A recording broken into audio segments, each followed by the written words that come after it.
Hello and welcome everyone. So in this previous video we have seen the demo for different kind of tools like GraphIQL tool and some add-on on the Chrome and Mozilla, which is allowing us to access the graphical queries and mutations and give us the proper documentation of our schema which we can import export. And we can also use the same tool like Postman also we can be used in this case. In Postman you can import the schema, so you will be able to auto populate your queries and mutations. Okay, in this video we will try to create a schema, base schema, which we will be extending based on the entity. Okay, we created a base schema. Now user will extend that particular schema, message will extend that schema, or if you are writing a blog post graphical queries, then user, blogs, post, comments, categories, all these schema entities you are going to have, right? So we'll create a base schema here. This was our code. So what we will do is, let's create a folders. Schema we can create, and another we have to create resolvers where we are defining our query, mutation and subscription.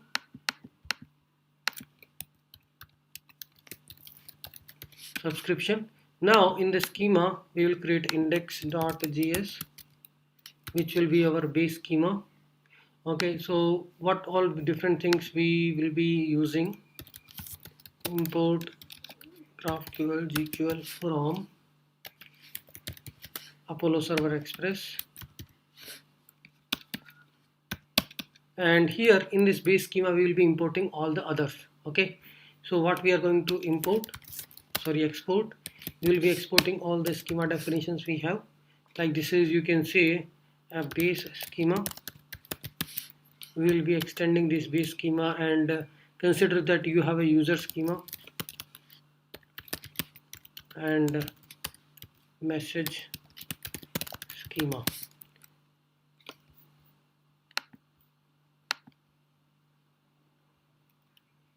Okay, now we can import them. So that schemas will be defined in the schema folder, like import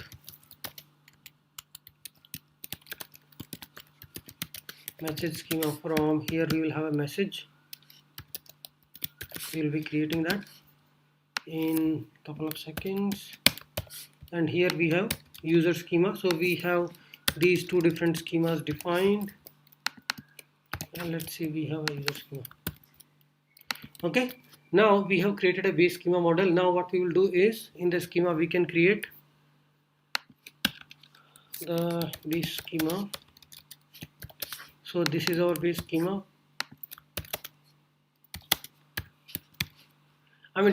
So what is the challenge which we are trying to solve here? Till now what we were doing, we were defining all the schema in a single place like this. Here you have to define everything, right, in a particular place, but we are going to have a folder structure and different entity schemas will be there. So here we are just creating a base schema, and then you can extend it further. So this base schema is going to have basic inputs, like this is our base schema. So now you can extend query, mutation and subscription in your different schemas which you are going to define. Like I create a user.js. Here I will create a schema and I will be exporting that. So to extend type query, so this in previous video we also see this. Now to define this, what we are doing is, we are extending the query here, right? Because this is going to be imported here. We are importing all the schemas here, base, user and message. So this base schema we are extending. So this is the base schema we are exporting. Now to extend it further, like we will have a user schema, message schema and blah blah. So those all schemas should extend it. So you can see we are extending the type query. Similarly, the extend type mutation, extend type subscription.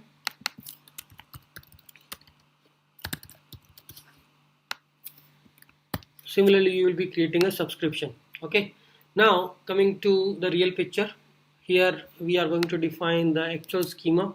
So if we already have a user and all these things already defined, then we are good. Otherwise, first of all, what we are going to do is, we will define our entities.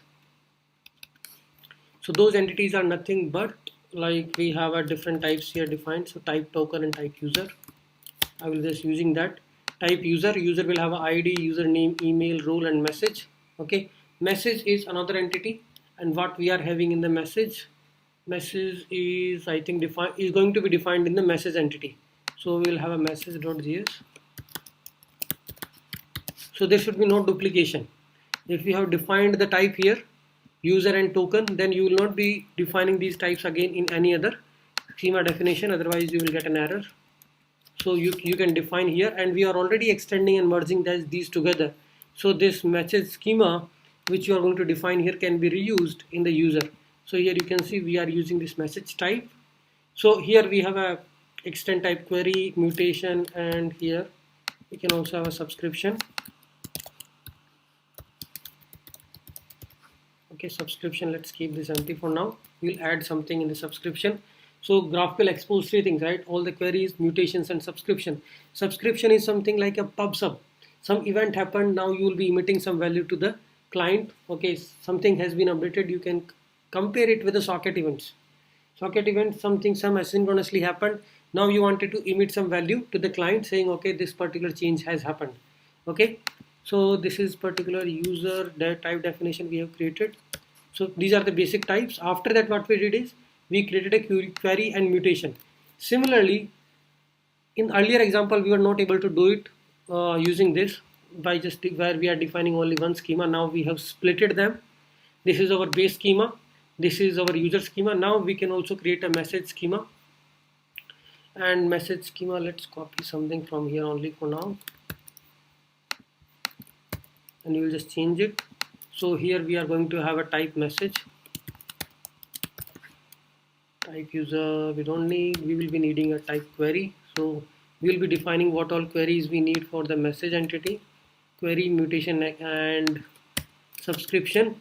So for the type message, what are we going to have? So user is creating these messages. Okay, consider this system is like user is creating the messages and emitting the event. So we have only two entities, user and message.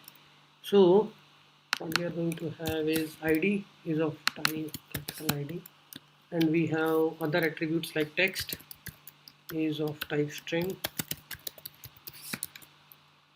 text created at, it is of type date, and we have a user. We already have defined a user type in our schema, earlier schema, right? So this is a message type we have, and in this we are going to have a query, mutation, and subscription both. In the subscription is like an event we are going to publish, so we can just say message created is of type message created, and this type also we can define here. It is going to have a message of type message. Okay, clear? So message created is defined here, and this is of type message having ID, text, and created at and user. Okay, other than that we are going to have a query and mutation. Let me just indent it a little bit. And here we have a query and mutation also for message. So query can be like here we have a message. Some methods we are going to define in the query and mutation. Mutation will be create message and delete message.